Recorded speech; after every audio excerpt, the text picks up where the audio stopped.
Queridos, aqui Paulo está direcionado à igreja de Roma e ele diz assim: ora, o Deus de esperança. O que é esperança? É expectativa que um sonho que eu tenho será realizado. Tem uma esperança que esse final de ano, Deus, um exemplo, vamos dar um exemplo material. Deus vai me ajudar a trocar o carro. Tenho esperança que esse final de ano eu vou sair do aluguel. Bom, eu estou falando no campo material, mas eu gostaria que você levasse mais para o lado espiritual. Tenho esperança que ainda esse ano Deus vai trabalhar na conversão da minha família.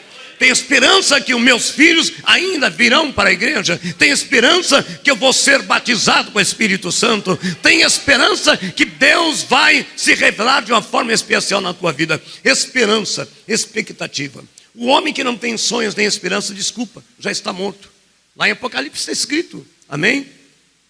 Tem um homem que vive, mas é morto e não sabe. Então, sem esperança, olha o que o São Paulo escreve.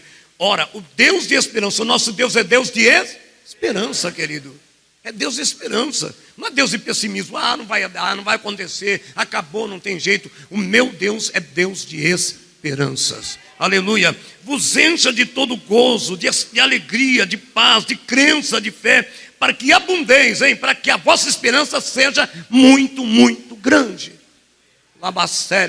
Amém? Então, dentro dessa palavra, abre um texto muito conhecido da palavra de Deus, livro de Atos Apóstolos, capítulo número 3, é muito conhecido da igreja. Nós vamos ler aqui rapidamente, do versículo 1 ao versículo número 9. Labanchore, Ramassian, de Farasumi, que é de Vácia. Livro de Atos Apóstolos, amém? No capítulo número 3, a palavra de Deus, capítulo 3, versículo 1, aleluia, glória a Deus, ao 9. Essa é uma palavra santa, eficaz, e se apraz para aquilo que ela é enviada. Livro de Atos Apóstolos, capítulo 3. Vamos ler responsivamente. Está escrito: e Pedro e João subiam juntos ao templo à hora da oração, a nona.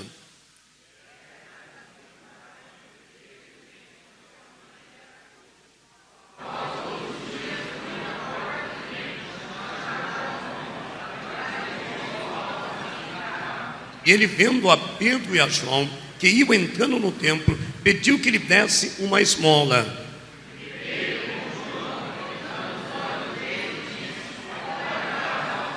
E olhou para eles, esperando receber deles alguma coisa.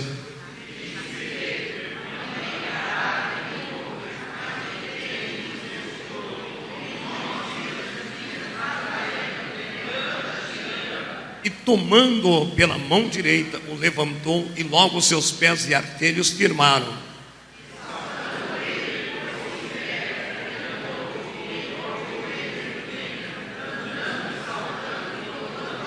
Vamos junto, 9. E todo o povo ouviu andar e louvava a Deus.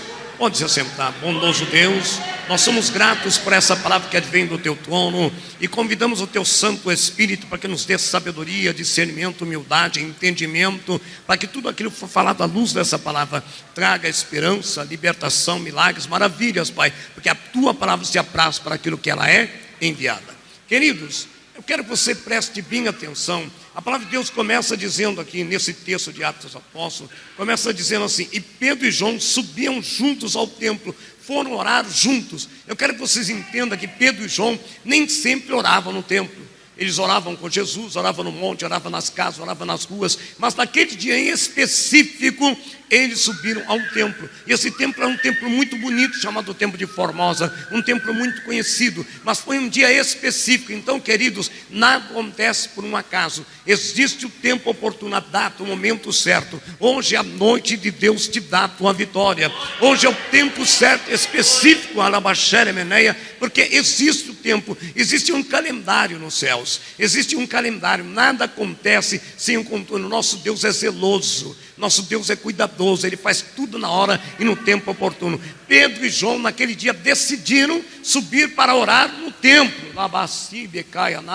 Eles podiam ter decidido orar no monte, podiam ter decidido orar na rua ou numa casa, como orava na casa de mãe de Pedro, de sogra de Pedro, mas naqueles dias eles decidiram orar um templo. Ei, templo significa casa de oração. E hoje você está no lugar da bênção. Hoje você está no lugar do milagre. Hoje você está no lugar da vitória. Queridos, agora o que me chama a atenção, que os transuentes, o número de pessoas que frequentavam aquele templo era muito grande. Que era um templo conhecido naquela época, chamado Formosa. Então todos iam ali, alguns pela religião, um pelas fé, outros religiosos, outros por uma curiosidade, mas todos iriam passar para aquele lugar. E ali estava um coxo, um homem paralítico dos seus 2 pés, o aleijado dos seus pés. E o que aquele homem esperava ali? Que a multidão que passava e entrava era grande. Ele ficava ali esmolando, pedindo uma esmola. Querido, eu fico vendo a situação do ser humano, olhando para a gente. Eu estava vindo de carro para cá com essa chuva, e a gente vê pessoas debaixo do viaduto, já cobrindo com papelão molhado, e a gente murmura, a gente tem um cobertor quentinho, tem um teto, e a gente está sempre com falta de gratidão. A gente tem que olhar mais para a situação, queridos, e contemplar. Veja bem, quantas vezes nós passamos, é lógico que hoje, em cada esquina tem alguém pedindo algo. É difícil, a gente não tem dinheiro para tudo isso, não é? Mas eu digo para os irmãos, usar a palavra. A semente vale mais do que dinheiro. Às vezes aquela pessoa, às vezes R$5, R$2 faz a diferença. Mas às vezes falar para ele, ó, Jesus te ama e vou orar por você. Você não imagina, pode representar muito mais. É lógico que tem que tomar cuidado à noite. Você não vai falar com todo mundo, porque nós corremos o risco do assalto e tudo. Mas é por isso que o crente tem que ser vigilante. Mas aquele homem, queridos, ele estava ali na humilhação. Era a única maneira dele sobreviver. Era a única maneira de levar algo para dentro de casa. Era a única maneira de... Agora, tente imaginar, queridos, a humilhação. Alguém podia falar, já te dei, chega, ó, vai. A gente está... Infelizmente, o ser humano tem um coração muito difícil.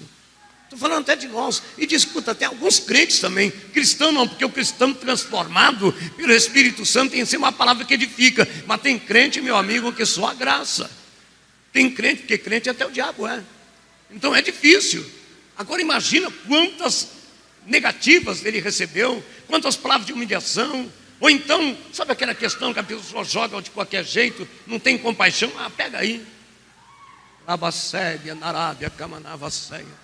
Aquele homem estava ali na porta esperando a dificuldade. Queridos, mas veja bem, qual era a esperança daquele coxo?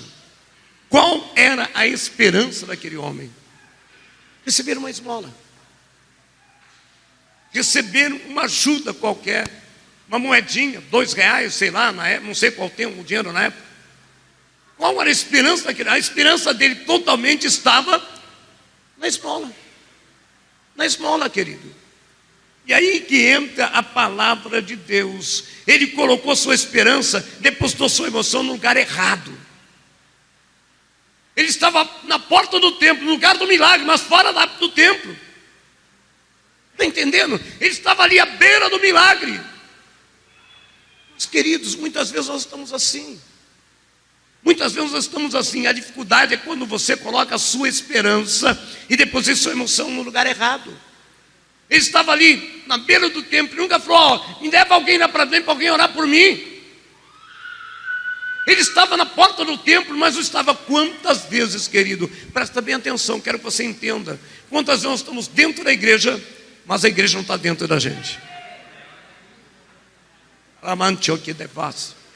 Quantas vezes estamos dentro da igreja, como aquele coxo, e entramos paralítico e saímos paralítico. Estamos dentro da igreja, mas a porta dela, xarabai, tequemenefácia. Você está entendendo, querido? Olha a expectativa daquele homem, era receber uma esmola. Uma humilhação, pega aí, pronto. Nós precisamos pensar grande, queridos. Quando eu falo grande, não é para você, eu quero uma casa maior do que o meu vizinho para mostrar que Deus é na minha vida, não é isso. Eu estou dizendo, o teu Deus é Deus de coisas grandes.